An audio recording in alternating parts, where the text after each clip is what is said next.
215 schools थे जिनकी आज से 6 साल पहले CID वेरिफिकेशन नेगेटिव थी और इसलिए इन स्कूल्स को लावारिस छोड़ा गया है। बार बार बच्चे आते थे, लोग आते थे और ये बच्चे जब इनका बोर्ड एग्ज़ाम होता था उस टाइम इनको बहुत दिक्कत आ जाती थी। इनको कोई फॉर्म जो है वो भरने के लिए तैयार नहीं होता था और बोर्ड इनको लेने के लिए तैयार नहीं होता था।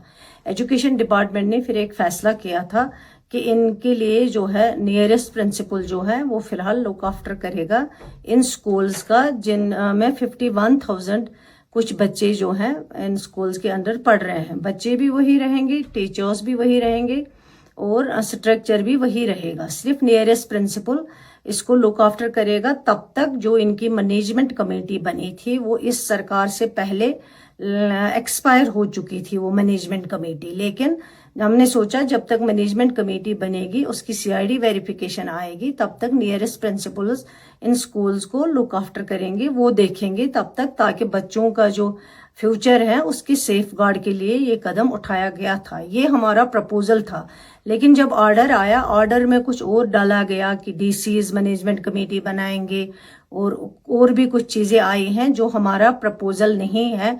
उसके बाद जब मैंने ऑर्डर देखा, मैंने उसी वक्त सेक्रेटरी को अपना प्रपोजल अप्रूव्ड नोट भेजा है। मैंने कहा ये अप्रूव्ड नोट है, इस अप्रूव्ड के नोट के मुताबिक जो प्रिंसिपल्स को लुक आफ्टर करने के लिए कहा गया था और 3 महीने के बाद इस ऑर्डर को रिव्यू करने के लिए भी उस प्रपोजल में लिखा गया था। तब तक मैनेजमेंट कमेटी बनाई जाती और मैनेजमेंट कमेटी वेरिफिकेशन के लिए जाती और फिर ये स्कूल्स जो हैं वापस उनके हाथ में दिए जाते। सिर्फ प्रिंसिपल्स तब तक लुक आफ्टर करते जो नियरेस्ट है।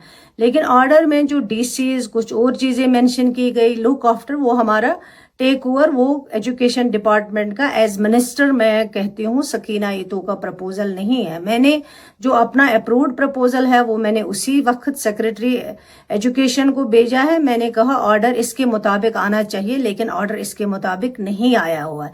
इसलिए मैं उन लोगों को बताना चाहती हूँ जो इसको इस वक्त बड़ा चढ़ा के पेश करते थे, जिनके दौर में ये CID वेरिफिकेशन नेगेटिव आई थी, उन्होंने बात नहीं की, तब वो मिनिस्टर थे और उन्होंने कुछ आवाज़ नहीं उठाई और आज बेबुनियाद वो अपनी आवाज़ बुलंद कर रहे हैं, ड्रामा चढ़ा रहे हैं। और इतने बरसों में इन्होंने इन स्कूल्स के लिए, उन 51,000 बच्चों के लिए कोई बात नहीं की।